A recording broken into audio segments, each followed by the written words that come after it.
कतिजनाले अब एउटा क्यारेक्टर, दुईटा क्यारेक्टर, तीनटा क्यारेक्टर पनि खेल्दैछ हैन। अनि उनीहरूलाई चाहिँ अब कोइनको रिपोर्ट दिन अलिकति गाह्रै हुन्छ। एउटा क्यारेक्टरको दिनु, अर्को क्यारेक्टरको, थर्ड क्यारेक्टरको त्यसैले म यहाँ सब क्यारेक्टरको कोइन एउटै क्यारेक्टरमा कसरी ल्याउने भनेर म सिकाइदिँदैछु। अब जस्तै मसँग फर्स्ट 45 लेभलको छ, सेकेन्ड 30 लेभलको छ, अनि थर्ड पनि भएको भए जस्तै 35 लेभलको तीनैमा कोइन हुन्छ नि त। अनि तीनटैको रिपोर्ट दिँदा त गाह्रो हुन्छ नि त, एउटाको दिनु पर्यो, सेकेन्डको, थर्डको। अनि म सिकाइदिन्छु अहिले कसरी तीनटैमा भएको कोइन्स एउटै क्यारेक्टरमा कसरी ल्याउने भनेर। अब जस्तै मसँग यो 30 लेभलको यो आइडी छ, मैले यो आइडी लगइन गरेँ। जसको सब्सक्रिप्सन भएको छ नि 45 लेभल पुर्याइसकेर मैले जसको सब्सक्रिप्सन गरेको छ उनीहरूले चाहिँ मिल्छ है। यो ओपन गर्नु अनि ब्याग खोलेपछि सबको हेर्नु, यहाँ जसकोमा सब्सक्रिप्सन छ उसको ब्यागको यहाँ ब्लू कलरको पनि टल्किरहेको छ, यहाँ हेर्न सक्छु। यहाँ अर्को ब्याकप्याक, यहाँ जानु, यहाँ गएर अनि आफ्नो त्यसपछि के गर्ने, कोइन सेलेक्ट गर्ने। अब यो आइडीको कोइन्स मलाई अर्को आइडीमा, मेन 45 लेभलवाला आइडीमा मलाई ट्रान्सफर गर्नु छ। मसँग कति कोइन छ, 8000। मैले यहाँ कोइन सेलेक्ट गरेँ अनि यहाँ म्याक्स गरिदिएँ। म्याक्स गरेपछि के गरिदिएँ, स्टोर गरिदिएँ। अब कोइन्स मात्र पठाउन मिल्दैन, मलाई यताको स्पेल्सहरू के छ, भेस्ट आर्मरहरू यताको उता पनि पठाउन मिल्छ है।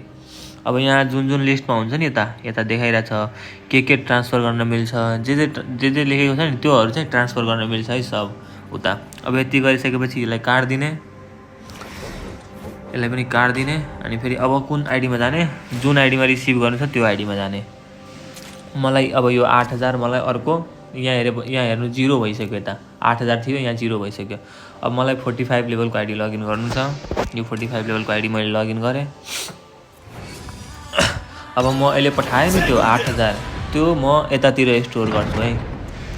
एउटै आइडीमा कोइन्स ल्याउने अनि त्यसपछि रिपोर्ट गर्दा हुन्छ, सजिलो हुन्छ। अब हेर यहाँ मसँग कति कोइन्स छ, 17,374,000 छ, 374,000 छ कि। अनि मलाई अब 8000 उता मैले 8000 हालेको त्यो पनि मलाई ल्याउनु छ। अनि सेम के गर्ने, अब त्यही ब्याग खोल्ने अनि यो ब्लू कलर खोल्ने अनि त्यसपछि त्यही 8K कोइन, हेर 8.9K छ यहाँ, यो कोइन्समा थिच्ने, तल आउँछ, म्याक्स हान्दिने अनि यता रिट्राइभ गरिदिने। अब हेर मेरो कोइन्स कति भयो, 374 थियो कि 384K भयो, मेरो 9K अब यता एड आयो। त्यसै गर्दा हुन्छ। अब first character, second character, third character, तीनटै क्यारेक्टरको कोइन्स एउटैमा ल्याउँदा पनि हुन्छ। अब कसैसँग ब्याकप्याक खाली छैन भने यहाँ पनि स्टोर गरेर राख्दा हुन्छ। यहाँ पनि सस्तै पर्छ, यहाँ त उताभन्दा नि सस्तो पर्छ अपग्रेड गर्दा। 15K मा भइरहेछ। यति मैले खोलिसकेँ, 1K, 2K, 2.5K, 3.5K, 6K यस्तोमा खोलिरहेको छ। यता धेरै स्टोरेज हुन्छ, उताभन्दा यता स्टोरेज भन्दा नि यता सस्तो हुन्छ स्टोरेज परचेज गर्दा। यसरी गर्दा हुन्छ है। म 17.3 मिलियन के गर्छु, यता आज म्याक्स हालेर यतातिर यतैको स्टोरमा हालिदिन्छु।